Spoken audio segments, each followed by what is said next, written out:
আনতে বরাবর আমি কি করি? আমি এই মুড়ি বিক্রি করে কয় টাকার মুড়ি বিক্রি করে এখানে? আমার আরো 20 টাকার মুড়ি দিও তো। এটার পরে 20 টাকার মুড়ি বানাই দিয়ে না আমাদের। পাঁচশো বাড়া দিবা। হ্যাঁ, ডাল টাল চুলা টুলা বাড়াই দিবা। চালু করে বাড়া এত রেডি হয়ে গেল মুড়ি বাড়াতে। ভাই কি সমস্যা কি? কি সমস্যা?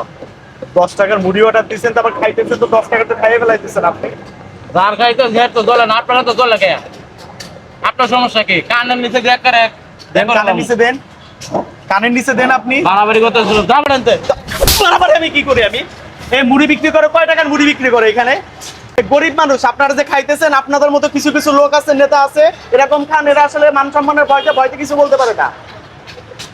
আপনি খাবেন 10 টাকার মুড়ি, 10 টাকার মুড়ি খেয়ে একবার চানাচুর নেবেন, ছোলা নেবেন, নেবেন, আবার বলবেন বাড়াই দিতে। এগুলো বাটপারি কোন জায়গায় পাইছেন? এসব সিটার বাটপারি। গরিব মানুষ ভাই, গরিব মানুষ না, দেখেন তো আপনার মতো তো এরকম ঠোকাই খায় না। আপনি তো চাই চিন্তা চাইছে 10 টাকার মুড়ি খাইতে আইসা মোটামুটি 20-30 টাকা তো সবকিছু খাই ফেলাইতেছে। আবার কিছু হইলে ভাই আপনার কি? আপনার এখান থেকে কথা বলতেছেন কেন? দেন না, টাকা দেন। 10 টাকার মুড়ি খাইছে, 20 টাকা দিবি, কি হয়েছে? টাকা দেন, বের কর টাকা, বের কর। আর আপনারা কি ভাই এগুলো বলতে পারেন না? কিছু সবকিছু সহ্য করেন কেন নিজেরা? তো এলিয়া ভাই আরো রাগারাগি করে। রাগারাগি কেন করবে? প্রতিবাদ করতে হবে আপনার। আপনারা এদেরকে লাই দিচ্ছেন তো, এদেরকে খাইয়ে দিতেছে এগুলা। কি দেখবি? আয় আয়।